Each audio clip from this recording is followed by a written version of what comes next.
Welcome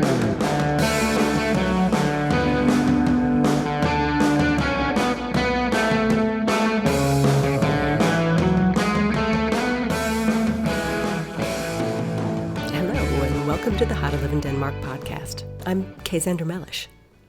Whenever I hear that Denmark is the happiest country in the world, I think of Donald Duck. Donald Duck is extremely popular in Denmark, as he is in all Nordic countries. He's much more popular than Mickey Mouse. He even has his own Danish name, Anders And, which means basically Anders the Duck. Now, I don't know how much you know about Disney characters, but Donald Duck, or Anders Duck, is kind of a second-class citizen. While Mickey Mouse is the perfect gentleman, outgoing, take charge, the face of Disney, Donald is lazy. He likes to come up with clever ways to avoid work or avoid any exercise whatsoever. He's often short-tempered and jealous of Mickey. Donald Duck is an underdog, and Danes identify with the underdog. They identify with the idea of low expectations and then being pleasantly surprised when things turn out well. This is the secret to Danish happiness. While Americans might identify with bright, shiny Mickey, there's a lot of room for disappointment if your bright, shiny plans don't work out the way you'd hoped. Danes are okay with dashed expectations, with disappointment. Denmark is a small country, often tossed around by rich countries. Denmark hasn't won a war in more than 400 years. And during that time, they've lost a lot of territory. Parts of Sweden, parts of Germany, all of Norway. And Denmark has long been an agricultural country in a tough climate, with crops that sometimes succeed and sometimes fail. The Denmark we know now is hip and green and confident. But 100 to 200 years ago, Denmark was one of the poorest countries in Europe.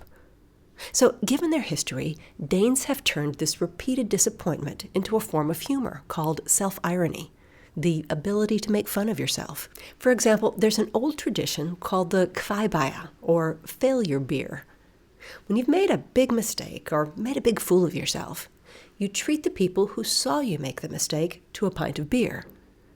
For example, I read in an interview with one of Denmark's great young ballet stars, Albin Leindorf, that he'd fallen down during practice while trying to do a tricky pirouette.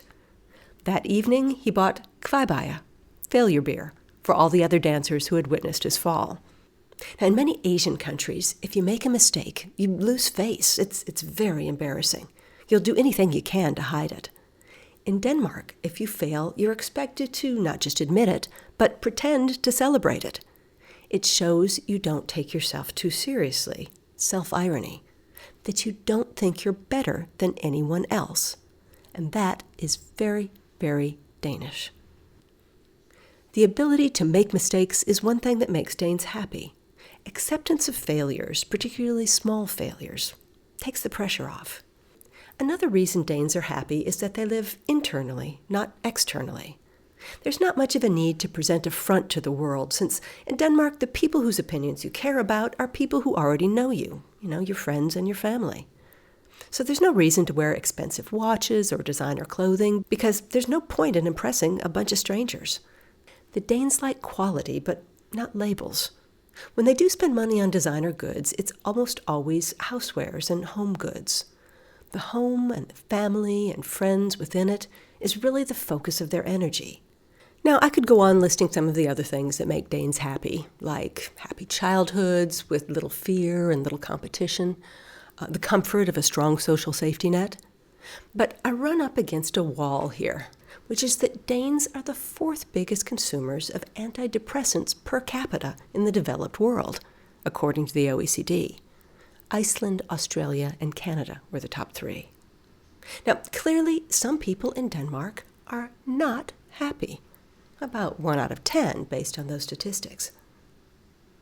So, why does Denmark constantly come out as the world's happiest country on those mysterious surveys done by places like the University of Warwick?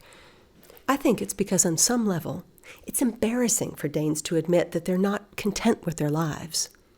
It's a little bit like my home country, the USA, where no one wants to admit that they're not successful. If they're 50 years old, unemployed, and living in their parents' basement, many Americans would still say, well, I'm successful in my own way. Ask a Dane if he's happy, if he's content, and he'll probably say yes. To say you're not happy suggests that you think you deserve something better than what you have, something better than what the people around you have. To say you're not happy implies that you have higher expectations than others about what you deserve from life.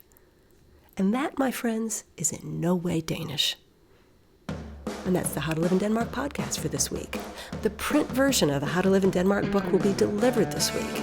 If you'd like one for holiday giving, send me a mail at Kay, at howtoliveindenmark.com. You can pay with PayPal or mobile pay. If you're in Sonderborg this week, come and join us for a free How to Live in Denmark event on Thursday, November 20th at 7 p.m. You can get the address at howtoliveindenmark.com. Meanwhile, everyone else, follow us on howtoliveindenmark.com or on our How to Live in Denmark Facebook page or at How to Live in DK on Twitter. The 2 is a number. See you next week.